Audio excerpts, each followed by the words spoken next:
I saw this post that said that every time you hesitate, someone with less talent than you takes your spot. The world rewards audacity, not potential. How much more evidence of your own potential do you need before you actually start doing what you're capable of doing, before you start living in a way that it's an echo of your possibilities and potential, but actual actionable things? How long do you need to know that you are capable of the things that you actually want to do, the talent that you have, the gift that you have, the ability you have, that it is good enough to start right now, to stop living in fear, to stop living in doubt, to stop becoming this version of you that is the worst version because you're too afraid of what people are going to say, because you're too afraid of people not supporting you, but you're too afraid of those doubters and those haters. Listen to me. You need to live for you. Stop living for them. If you don't realize this, you're living for other people at this point. And the only way you will ever be able to be the full version of you, the reinvented you, is by doing what you have to do. So thank you for joining this episode. And I think this is one of those things that we struggle with often. We don't really like certain situations that we're in, where there's certain things that we have to grow through, and certain things that we've been put in. And there are certain situations in our life where we kind of are just going with the flow. It doesn't mean that we like it. It doesn't mean that we're happy or proud of it, but it's just something that we're in. And until we start actually being responsible for us, until we start actually saying, okay, this is the life that I'm living and this is not what I want to keep doing, nothing is ever going to change. Now, here's the thing, right? I'm not saying that you're going to just be responsible now and then everything is going to change instantly. No, it's progression. It's slow. It's changing at a pace that is possible. One thing is for sure, that nothing will ever change if you do nothing, if you don't even try. I think that for a lot of us, the comfort of doing nothing has become our burial site. Like, we've become so used to doing absolutely nothing for ourselves that we're afraid to be loud. We're afraid to be vocal. We're afraid to be seen. We haven't lived in the version of us that is that person that we want to be. The truth is that in this world, you will only be talked about or even ridiculed when you do something. Like, people aren't looking at the person that's not doing anything, that's out of the limelight, that's outside of something, and talking about them. Often the people that are being attacked or criticized or bashed are the people that want to improve. Why? Because the people that can't do will see you trying and will have a lot to say. But like I said before, you're not living for them. You're not living for their approval. Your bills aren't being paid by them. You are not doing things that need to please other people. You need to learn to please you. The one thing that people pleasers struggle with is that their validation is found in other people's approval. They're found in making someone else feel happy. So what they do is they cause themselves to be miserable. They would give and give and give in efforts to see someone else actually be happy. And I'm not saying that you shouldn't care about other people. I'm not saying that we shouldn't love people and we shouldn't pour into them and want them to be happy, but it has to come out of our abundance, not out of our expense. There are times that people, myself included, right, we've gone through things and we allow ourselves to just be miserable in efforts to keep other people happy, in efforts for their emotions to be safeguarded, in efforts for the things that they're going through to be justified and vindicated. But what we do is that we make us the worst us in efforts to keep them afloat, and they don't care. There's a common practice known with lifeguards. Lifeguards are actually taught not to jump into waters when people are drowning. They're taught to do everything else before, but everything you can do outside of it until you don't have a choice, and then you jump in. And the reason is because when people are drowning, or they think they're drowning, they're not concerned about the person that's coming to save them. They're not concerned about you. They're concerned about them. They will step on you. They'll drown you. They'll pull you down because they want to save themselves. And if they can do that at your expense, whether consciously or subconsciously, because I doubt a person that's drowning is actually thinking things through. They're just responding. But it will come at your expense. And I mentioned this before we even dive deeper into this episode, because for a lot of us, we don't change, we don't reinvent ourselves, we don't become the better version of us, we don't become this person that we deserve to be, because we are afraid of what it's going to do to the people around us. We're afraid of not being liked, of being rejected, of being looked over. And it stifles who you are in effort to be who they want you to be. We have to grow out of that before anything else. Because the only way you become confident, the only way you become joyful, the only way you become more purposeful is when you establish you so firm that everything else can be built on it. But a lot of us have been just building upon sand. We've been just growing into something that is either just a byproduct of our environment or something that we just think we have to look like. You will never change what you won't address. You'll never make better what you've been content in. If you're happy to be in this thing, it's never going to be any different. So I say that just as the framework as we dive into the rest of this, just to keep this in mind, that what you do for you is going to be one of the most important things you will ever do. Not because you're selfish, not because you are only caring about you, not because you're vindictive or anything of that nature, but because you need to love you first. You can't love anyone else fully when you don't love yourself. So this is our invitation here as we talk about this. I get it. Some people are at different stages in their lives. They're going through different things. Maybe we feel like this doesn't relate to us. But I would pose that question. Are you living a life that is producing fruit? Or are you just living a life that is helping other people produce fruit? And again, not bad. It's not bad to help people. But it is bad when it comes at the expense of your own farm. And what I really love about my cultura and my network in general is that a lot of these things are things that in a Hispanic home, we probably would have never talked about, right? And I mentioned this, I think 2 episodes ago, or last episode, that a lot of these things like mental health are taboo, right? These are not really things that we dive into. So we're never given the tools or the structure to be able to actually grow and be the best version of us, because it's not something that we ever spoke about.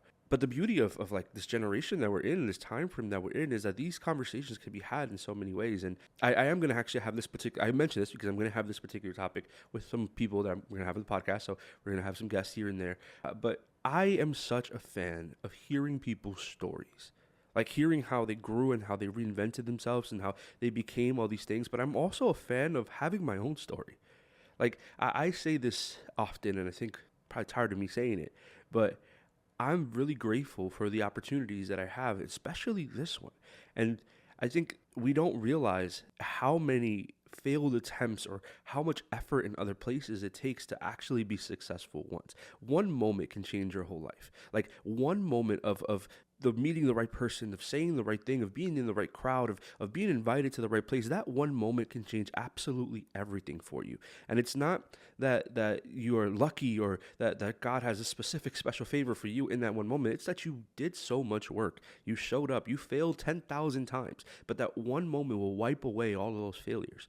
That one moment that you came into the thing that you knew you were capable of doing and you were persistent in doing it. You didn't just say, okay, well, it didn't work here, so I'm done. No, you showed up. You continued, you kept pushing through. That one moment could change absolutely everything for you. That one moment will make the biggest difference. But people don't have that one moment because they gave up 2 moments ago. They don't actually get to that moment where things change, where life becomes different, where the hard work and failure and sweat and tears and long nights of editing and all those things, when that moment finally clicks, they miss it because they were not persistent enough even through. They were only persistent when they got. And like I said, I'm grateful for it because that's something that happened to me. The fact that I get this beautiful luxury, this opportunity to be able to share my heart and share my mind and the conversations that I've had with other people and the things that they've shared with me just because of a platform like this, it all came from a moment. And it was a moment of persistence and a moment of reinventing myself over and over again. Now, to be clear, it doesn't mean that you change the plan. It means you change the projection towards it, that you keep doing what's working and fixing and innovating on what wasn't working, but you keep going. We don't change. We don't reinvent ourselves. We don't grow because we think that it all needs to just fall in our laps, or we think that if we failed, that's it. The greatest thing you will ever do in life is fail. And if you learn to fail hard and fail consistently, you will learn to every corner of that particular thing. You will learn what that actually means. Reinvention doesn't start with motivation. It starts with telling yourself the truth. Like most people, they want a new life, but they're not admitting where they actually are right now. They're not honest with themselves about the things that they're going through, the things they're doing. They're not honest about the fact that they don't even want to do what they're doing. I know personally a doctor, well, she was a doctor, she went to medical school, did all her things, she was in medical school, had her practice open, and absolutely hated her job. Like, she hated everything she was doing. She hated showing up, she hated being there, she loved people, and that was the reason that she got into medicine, but also because her family are medicine, but she hated everything that she was doing there. And then one day, she just started, doing social media stuff, and it went really well, and she realized how much she loved doing that. So she left her practice to go and make content. Now, I say that because obviously anyone especially like in Latino culture, like if your grandma or your mom, you have a doctor in the family, all they're gonna do is brag. Yeah, el hijo mío no. That's the first thing. The first thing they're ever gonna do is brag. But then you tell them that you're gonna leave medicine to go make TikTok videos, they're gonna look at you like you're crazy. And you'll be judged. That's the reality of society that we live in. That they'll look at something that would be deemed as respectable and something that's deemed as not respectable, and they'll say, "Well, why would you leave this for that?" But the reality is that she was leaving the torment for joy, something that she actually enjoyed doing and was good at and was effective at it. And maybe she was a good doctor too, but it's more about the things that she loved to do than what she was expected to do. And I think that a lot of us fail to reinvent ourselves because we think that the reinvention of us needs to be the person that other people would have seen. That it needs to be what it would look like in their situation, in their case, what they would envy and what they would want. Sometimes we are so, and it's not bad to care about other people's feelings, but we're so conscious about other people's feelings that we ignore our own. And you cannot change, listen to me, you will not grow if you are not conscious of how you feel, of what environments make you feel different, of what people make you feel different, of the places that you don't feel loved, the places that you don't feel seen. You cannot grow and flourish in a place where you're not feeling loved. There's some plants in this room, and I won't point them out. I mean, one of them you can't see because it's, well, even if you're listening, it's out of, well, you can't see it anyway because you're listening. But if you're watching the video, you can't see it because it's out of frame. That plant is dead. And it's because my schedule has been so busy and so insane that I haven't even had time to do my job. Like literally I had to do all these other things, and I got sick, and then I had to watch my kid, and then my kid got sick, and then all these things are happening in my life, and a bunch of other crazy things are happening. But that plant didn't receive love. It didn't receive the water it needed. It's been in the sun, but it's not enough, and it's dead. Sometimes we're in environments, and obviously that plant can't move on its own, but you can. You're not a plant. You're planted in a place that you're capable of moving from, and you're complaining that you're not getting loved. Why are you there? Why are you in a place that's not watering you? If you were a plant, I understand, but you're not. And sometimes we get so comfortable with the fact that we have just been in this place for so long that it's just a part of us, that we think that this is all we are. So we'll settle for the little extra mist of water that kind of falls on us, not the intentional watering that we need. Reinvention begins the moment you stop lying to yourself.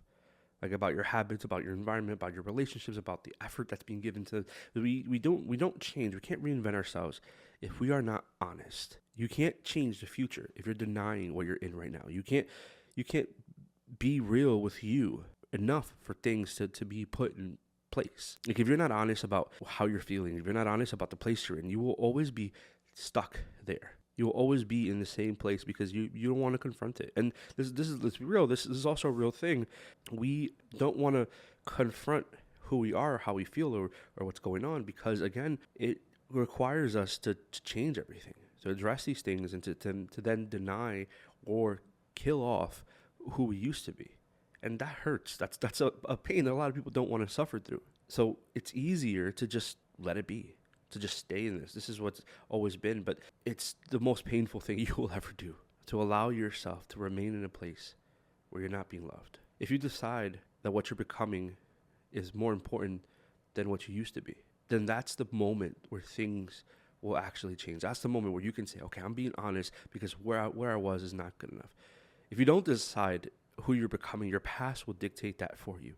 Like if you don't actually say, this is what I'm going to do, then your environment, so there's always a decision that's being made. A choice is always being made. Whether you're choosing to change or choosing to stay, something is being done there. You have the power over the choice, or the choice has the power over you. You are going to be a byproduct of indecision, because indecision is still decision. You're deciding to let the world do its thing. Let the environment dictate everything for you. Let your past continue to hold you there. You got to choose. Either I'm choosing to make the effort, and I use that word very clearly, effort, because it doesn't mean you're perfect. It means you're trying. There's a huge difference between a person that's trying and a person that's not. A person that's trying is living, is thriving, they're surviving. A person that isn't has died already. That's it. That's all they'll ever be. And that should hurt. That should be scary. It should be scary to think that you are stuck in the same thing every single day, repeating the same cycle because you're too afraid to move, because you don't believe in yourself enough, because reinventing yourself sounds so far-fetched and out of your reach. And it's not. Lies are just loud because they have to be, but it's not out of your reach. As you change, as you grow, as you reinvent yourself, there are people that you will have to lose, because the old you will always be more comfortable to them. They liked the you that they could control, the you that they could account, they could see what you're going to do next, and they could just in their mind tell you to do it, or be able to control how you did things, or they're not challenged by that version of you. Because if you become better, if you're capable of it, then they have to be capable of it. And no one wants to be challenged, whether good or bad. So sometimes as you change, as you reinvent yourself, your environment will change. The people around you will change. The things you do, the things you used to make you happy, the habits you used to have, the lifestyle that they were accustomed to, that's going to have to change too. Because for you to be the best version of you, you can't be the version of you that continues to do the thing that the old version of you did. You can't be the version of you that is going to be subservient to people. It's going to be the version of you that's going to ruffle some feathers. Some people are not going to like you. They're going to be very upset about you because you refuse to stay how they expected you to stay. You refuse to stay down when they anticipated that for you. And I think one of the greatest gifts that you will ever give yourself is the ability to ruin that for them. The ability to allow yourself to be the best version of you, even though and despite of the people who are guaranteeing that you would fail. The best thing that you will ever do, other than for yourself, the good, because that's always more important, but is ruin that image for them. They think you can't. Prove them wrong. It's not about your insecurities or your wounds, but it is about the fact that, you know what? Yeah, you did it. Their lies were not enough to keep you down. They couldn't stop you from being the best for you. Sometimes the most loving thing you could ever do is revoke access to you.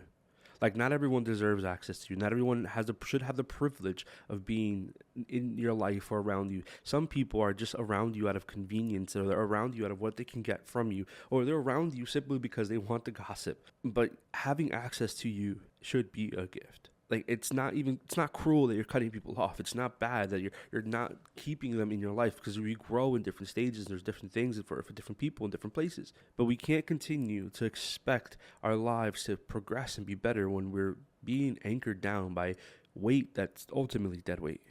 Now, I don't mean, again, not to be mean and to not care, to disregard people, because that's not healthy. That's not good. What I mean is that if there are people who have actively gone against your growth, if there are people who have actively served against your better interest, that's not cutting off good people. That's cutting off bad people. That's revoking access to people who don't deserve it. And at some point, we need to realize that as we grow, the parts of us that are going to need to be pruned. And just because they've been there for a long time doesn't mean that they deserve a seat at your table. Just because you've been making the same mistake over and over again doesn't mean that you belong to that mistake. There's this reality where who we give access to, we also give influence over. So the people who are in our lives, when you give them access to you, you allow them to influence you, whether consciously or subconsciously. They will speak into or speak against the dreams and the potential and the things you have in your life, because they have access to you. They're in your ear, whether it's even a passing conversation and it seems so casual and insignificant, but you just told this person your dreams, your goal, what you wanted to achieve, and they subtly said, "Oh, that sounds really difficult.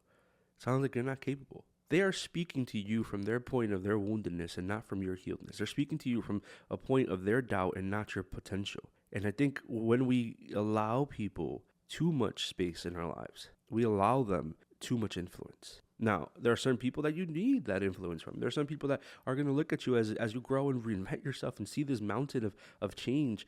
They're going to see you and say, "No, you are capable. I believe that you are." And they will influence you also. But that influence should be positive. It'll be for something good. It'll be for growth. And I hate to say this, but sometimes your biggest haters are your family members. There are people in your household that see the things you want to do and shut it down. And not even like in a good way. Like, it's just flat out just bad to you. We have to make sure that as we grow, the people we allow around us should be people that will influence us positively, that are going to actually cheer you on and not criticize and not diminish or destroy, but provide. Who you allow around you will have influence over you. And I do think this is one of those good chew over things to have today. Who around me has influence over me, and how much influence is that? And again, sit with it, because sometimes it's subtle. Sometimes that influence isn't flat out like, oh, you suck and don't do this, or you're gonna fail at this. No, sometimes it's little seeds of doubt, because what kills the most is doubt. The little seeds of the little put it in there of that doubt that allows your brain to ruminate on it and to just over chew and overthink and overgrow on something that shouldn't even have been there. But unfortunately, the access that they have allowed them to be able to be there. And I say that to lead into our next point, is that your thoughts shape your emotions and your realities. A phrase that I said, I'm probably going to put on a shirt somewhere, but what you think, your heart will feel, and what you feel, your life will become. So what goes through your mind, the first thought you have, it populates that 16 inches from your head to your heart, and your heart will feel, and everything else will become. If emotionally, right, if you're thinking that you're not, if your mind is thinking that you're not going to be these things, then I promise you won't. Like, the most successful people in this world are people who other people would call delusional. When they first start out, it's delusion. After they make it happen, it's a plan.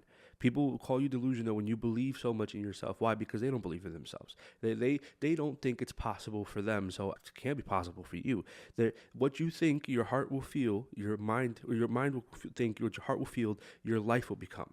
And if you honestly think that you are not going to make anything of yourself, then listen, that's what your heart's going to feel, and that's what your life will become. If you honestly feel that you're not capable and you're consistently repeating that to yourself, then you know what? Your mind is going to think that, your heart will feel it, and your life will become it. What you're thinking right now, how you address it, and how you change it, it changes so much. What you think shapes what you feel shapes what you do becomes your life, and that mind, heart, life connection, everything in reinventing yourself comes to this one point. This is the first entry point. This is why everything, scripture, right? Life and death is on the tongue, or guard your heart. All these things are important to understand, because it's so much wisdom there. That it's not just what we say, that's not just a thought pattern that we're having, but it's a reality that your mind has so much power over your life. So how are you shaping? How are you shaping your life? What are your thoughts doing? How much power have you given them? Are they just running rampant, or are you controlling them? I think sometimes we allow ourselves to let go of that, because it's easier to just let our mind do the job and kind of just be co-pilot to it. And this is like even deeper than that. And I'm not going to get super deep because we don't have a lot of time, but just this notion that your mind is running on autopilot. You're not steering the boat. You're just on it. So what happens is that it's going to do its safeguards. It's going to protect you, quote unquote, in the best way that it can. And the best way that I always say this, there was a cartoon show on Cartoon Network, and it was called Courage the Cowardly Dog. And the premise of the show, like, it's just a dark show, and there was a lot of things to it, but it was a twofold one, because it was actually, if you actually understood it, it was actually through the scope of a dog. Like, the demons that it saw and the things that it was going through was like the mailman, or like a bunch of laundry on a chair. And the Courage's mind, the way he did that, is that he kind of created this plot about them trying to kill Miriam, the grandma. And what was happening is that in his mind, the mind of a dog, everything was fear. And he was afraid of everything, and everything was going to kill him. Everything was out to get him. So he could never conquer these things. Sometimes what we're creating in our mind is what we're living in our life. Like, again, that saying that I just said, what we think, our hearts will feel, our life will become, because that's what's happening. We are creating monsters and demons and all these terrible things out of things that are insignificant, but because the way our brain is shaped, we allow that to dictate everything else. We don't change, we don't act, we don't reinvent ourselves, we don't become better, because our mind has created monsters out of a laundry chair. You have become more afraid of life than anything else. So nothing else is going to be important. You're not going to move, because that's where your feelings are. We'll continue to stay in these things that we have made more important, or more powerful even, than what we actually can do. You don't feel stuck because you're stuck. You feel stuck because you keep focusing there. Your mind has already committed to believing this lie about itself, that nothing else is going to change. It's all about what you believe. So the question we leave towards the end of this episode with is, what are you believing? What are you changing?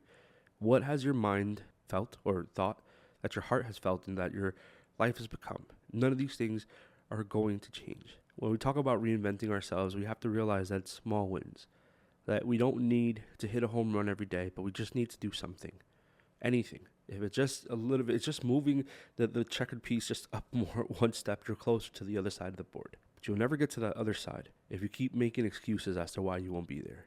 if you keep believing that you can't, if you keep allowing people to have access to you that shouldn't have access to you, if you keep making monsters out of everyday things, you were not meant to stay there. You were meant to be the best version of you. And no one in this world can change that for you except you. I can tell you all these things, and they might sound great and nice and awesome, but they don't matter if you don't do it. So thank you again for being on this episode. Thank you for tuning in. Again, I'm just so grateful. I'm always going to be so grateful for this. But I'm so grateful for you that are listening, that I hope that there's something that's positive here that just came out of this. And again, if you can, 5 stars, share, download, tell your grandma, your great grandma, their friends too to download if possible. We'll catch you on the next one. Take care.